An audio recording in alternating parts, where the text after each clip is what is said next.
Oi, gente, tudo bem? No vídeo de hoje eu tô aqui pra falar sobre o meu filme nacional favorito. E não é Cidade de Deus, apesar de ser um filmaço. Não é Tropa de Elite. Central do Brasil? Não é nenhum desses clássicos. Muito menos Alto da Compadecida. E não me prendam, eu nunca assisti Alto da Compadecida. Eu vou assistir. O filme de hoje é Califórnia, de 2016. Na verdade, é 2015. Eu acredito que é um filme meio desconhecido e subestimado. Não é um filmaço, tipo assim, meu Deus, Oscar. Mas é um filme gostoso de se assistir e se assemelha muito com as temáticas de filmes norte-americanos que abordam essa fase da adolescência, de descobertas, de dúvidas, corações partidos e primeiras vezes. Eu gosto muito desse filme, principalmente porque eu assisti ele em 2022, no momento que eu tava passando por uma fase meio esquisita, famigerado, o pior ano da minha vida. Eu tava no terceiro ano também. A protagonista tem cabelo curto. Não sei se vocês perceberam, eu tenho um cabelo curto também. Não me diga! Ela tem gostos muito parecidos com os meus. O filme é ambientado nos anos 80, então já tem uma vibe meio nostálgica. Eu tenho essa coisa bem performática, e desde que inventaram essa palavra, eu odeio essa palavra. Ninguém nunca mais pode ler um livro sem estar performando ou gostar de coisas diferentes, e aí você tá performando para as outras pessoas. A vida é uma performance, né, gente? Eu acho que muito do que a gente faz, deixa eu ver se tá gravando. Muito do que a gente faz é também para as outras pessoas, não vamos ser hipócritas aqui. O filme tem esse contexto, é muito bem caracterizado, óbvio que, levando em consideração que é um filme nacional, que não tem um orçamento de Ainda Estou Aqui, de fechar uma rua inteira pra gravar os carros dos anos 70, é uma ótima ambientação. E um dos atores está em Ainda Estou Aqui, e eu reconheci ele aparece muito rapidamente, mas ele está lá. Eu assisti esse filme com 17 anos e eu me identifiquei muito, porque eu me conectei com a protagonista. É uma pena o filme não ser mais longo. Eu acredito que o roteiro peca em não aprofundar tanto algumas situações que eu acho que mereciam mais atenção, mas em geral eu acho esse filme muito bom. E eu botei no título, né? Esse filme teve que andar para Lady Bird voar. É só uma piada, gente. Eu acho que os dois filmes têm méritos diferentes, apesar de abordar a mesma nuance, né, da adolescência.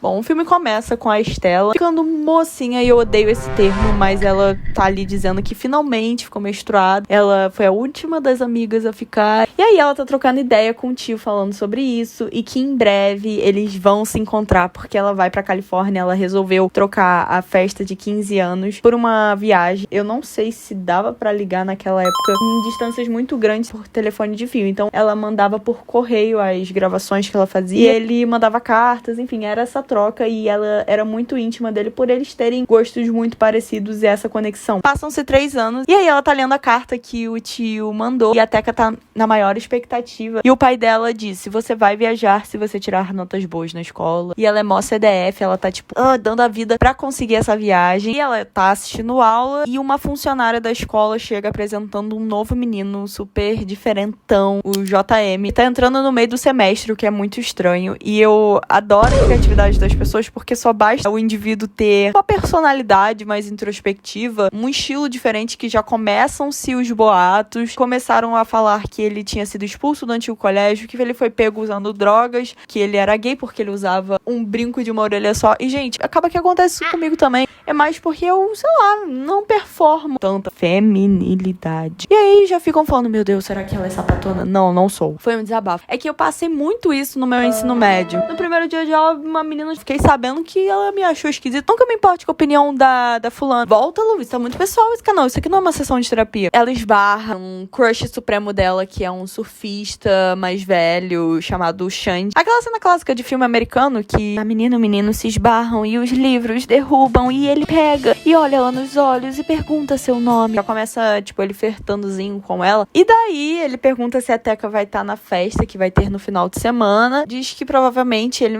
então eu vou estar lá também. Não diz exatamente com essas palavras, mas ele provavelmente vai estar lá também, porque ele chega no sábado e o pai delas vai levar, e fica aquela coisa de: ai, pai, não me deixa na porta, eu tô morrendo de vergonha. Eu nunca tive vergonha dos meus pais, gente. Essa é uma coisa de adolescente que eu nunca fiz. E aí ela acaba ficando com esse surfista, ele tá nessa festa, porque ele tava na dúvida se ia descer pra praia. E no dia seguinte a Teca já tá toda apaixonadinha, já quer fazer uma amarração amorosa. Não uma amarração, mas uma simpatia. Meu Deus, eu quero esse garoto. E quem fala crush em 2026. E a Stella acaba eventualmente encontrando o JM por aí. Eles têm gostos bem parecidos. Ela tá tipo num ambiente de assistir clipes. E aí o JM tá lá, senta no fundo. Eles trocam uma ideia de leves e ela já começa... E é muito engraçado porque as amigas dela ficam... Eu acho impossível ter atração física por esse menino. A Stella tipo... Try me, girl! No jantar, a mãe da Teca não traz boas notícias. Ela diz que o tio Carlos... Ele está vindo pro Brasil de supetão. E a Stella... Tá, mas e a minha viagem? E ela, olha, não sei como é que vai ser os planos daqui pra frente. Não sei, filha, não sei. E aí o tio Carlos, ele chega com presentes, alegria, porque ele trabalhava, se eu não me engano, com música. É isso que me incomoda no filme. Podia ser aprofundado melhor, sabe? Os personagens são tão interessantes. Mas enfim, o tio Carlos é todo pra frentex, né? Botam um papo em dia, só que a Stella percebe que ele tá mais abatido, tá mais magro, e ele fica tipo, mas sobrinha, tá tudo bem. E aí, de novo, como o JM e a Stella têm gostos parecidos, acabam se encontrando novamente, só que numa loja de discos. E aí o JM bota um disco pra ela ouvir, e eu amo essa vibe, gente. Ai, meu Deus. E provavelmente foi gravado na Galeria do Rock, porque é bem parecido aos arredores. Eles conversam mais do que normalmente, mas fica por isso mesmo, cada um vai pra sua casa. E aí, uma das amigas da Teca, os pais disponibilizaram a casa de praia pra elas passarem um feriadão. Eu convido a Teca e a outra, a Joana, para irem até lá com seus namoradinhos. Então, a Stella, no caso, não namorava, mas possivelmente o Xande estaria lá, o surfista. Então, ela fica toda animada, ela fala com os pais, só que o pai fica meio hesitante, né? Ele é mais rígido, é cabeça fechada. Não que tem que ter alguma cabeça, né, gente? Uma coisa meio estranha você deixar a sua filha ir para a praia sem nenhum adulto, porque tem esse detalhe, sem nenhum adulto responsável. Mas aí o tio dela diz que a levaria, estaria tudo certo, o pai meio contrariado, deixou. Até porque esse tio tinha uns amigos lá e ele ficaria esperando pra Teca pra eles voltarem juntos. O tio vai levá-la e eu esqueci de um detalhe. Eu sempre esqueço de detalhes, amo, e eu vou lembrando no meio do vídeo. O JM adora emprestar coisas pra Teca, então ele emprestou Feliz Ano Novo, do Marcelo Rubens Paiva, o autor de Ainda Estou Aqui. Emprestou O Estrangeiro do Caminho, já vou falar sobre esse livro aqui, e emprestou uma fita que ele fez gravações de música. Bom, antes da viagem, ela tá na sorveteria com o seu tio Carlos, e aí eles vão trocando uma ideia bem de leves. O tio fala, não, eu quero que você fique com os meus registros, os meus retratos, e ela meio que acha estranho aquele papo, mas ela agradece e fala, tudo bem, tio, vou ficar sim. A gente não sabe exatamente o que é acontecendo, mas a gente, pelo contexto, né, da situação dos anos 80, já vou chegar lá. Na praia, a Teca fica menstruada e não entra no mar, fica lendo O Estrangeiro. E as amigas, tipo, ficam, não, Teca, vamos aproveitar, usa esse OB. E ela fica, não. E aí estão todas animadas pra ficar com seus namoradinhos. E aí ele tá na praia, à noite eles estão ao redor da fogueira. E, gente, é uma cena um pouco vergonhosa dele tocando violão e cantando, garota, eu tô na Califórnia. Isso é pra Teca. Não caiam nesse papinho. De noite eles estão fazendo esse luau. Depois, os casais vão ficar juntos, só que na hora, né, que eles estão ficando, a Teca não quer mais nada. Tipo, ela, ai, tchau, vai embora, menina. Não.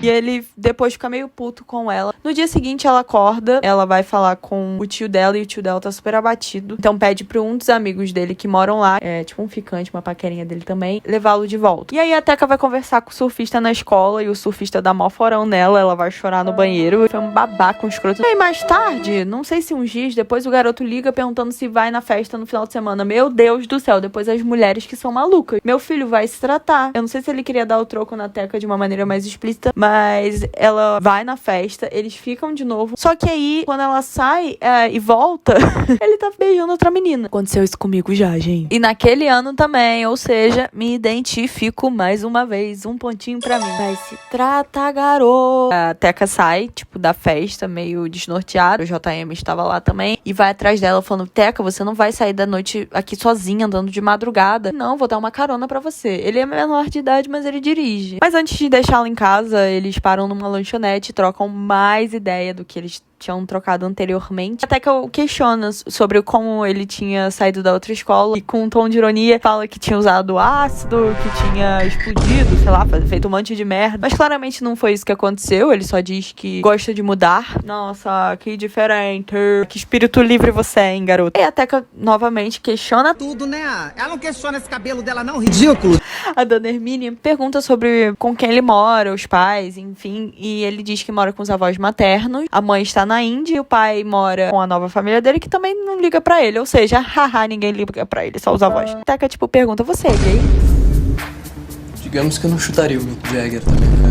Ele deixa a Teca em casa. Quando eles param, ele entrega uma fita antes de qualquer coisa, antes de se despedirem. E aí rola um climinha, eles ficam, gente. Mas é só um selinho, não é nada demais. Mas a gente já fica... Oh. E aí quando a Teca entra em casa, ela percebe que os talheres que o tio utiliza estão separados. Uma etiqueta Carlos gigante. Ele tá cada vez mais debilitado e agora ele usa uma cadeira de rodas. Ele está com HIV, a doença AIDS. É muito triste, gente. E o ator Kyle Blatt, ele atua muito bem, eu acho. Um certo dia a Teca anda com ele pelo parque, mas o infeliz do surfista vê, ele tava de bicicleta. Gente, eu não sei o que esse garoto pegou bode da Teca, mas no dia seguinte ele espalha pra todo mundo que o tio da Teca é doente, né? Não com essas palavras, mas espalha, né, o que tava se passando na vida dela. Acho que até hoje um pouco existe, né, um preconceito relacionado à homossexualidade, mas acontece, obviamente, com qualquer pessoa, com qualquer orientação. Aquela escola com uma galerinha super maneira, compram a ideia, o barulho do surfista lá, que era popular. Todos ficam olhando com a Teca com um certo nojo, um receio mesmo. O surfista vai começar a brigar, né, interrogar o JM porque ele acha uma revista adulta gay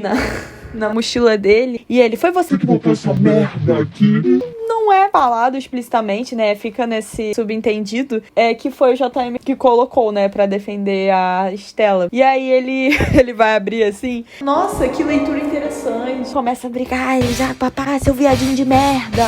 E mais tarde, alguns dias depois, sei lá, ela vai até a casa do JM. E, gente, aqui, ó, cenas que tem cheiro. Olha esse quarto. Depois minha mãe fica reclamando do meu quarto. O quarto dele é incrível, tipo, cheio de personalidade. Mas, gente, não entra uma luz. Parece que tem um cheiro de morrinha. E ela vai entregar, né, o livro no caminho, e ela tá super fragilizada pela situação do tio, mas ela vai questionar, você é gay? Se você for gay, você vai pegar AIDS. O JM mais lúcido fala, cara, não tem nada a ver com isso. E ela, claro que tem, todo mundo diz que tem. Mas por quê? Que você quer ficar comigo? Você tem medo de mim? E ela dá um selinho nele pra, tipo, provar que não tem. E ele põe pra tocar a música Killing in an Arab do The Cure, que é inspirado nesse livro. Pronto, já falei, posso parar de falar desse livro. E eles começam a dançar, uma dança super cool. Um impulso, eles começam a ficar e tal, papapi, papapá. E ela meio que para tudo, para tudo. Para a gravação. E vai visitar o tio no hospital. Não sei se é um certo receio dela ficar com ele. Esse conflito interno, né, da personagem. Isso não foi um peito. Esse conflito interno da personagem, né, do tio tá lá no hospital. Ela ter medo de pegar a doença também. E ele acaba falecendo. No enterro, o JM vai prestar as suas condolências. Diz que vai pra Índia. A mãe dele mandou uma passagem e que ele vai estar indo pra lá. E não sabe se vai voltar pra São Paulo. É puta que pariu. O brilho dela sumindo cada vez mais. Uma merda atrás da outra. Ela só daqui a pouco na merda. Novamente, falo, eu acho que poderia ser mais aprofundada essa questão do luto.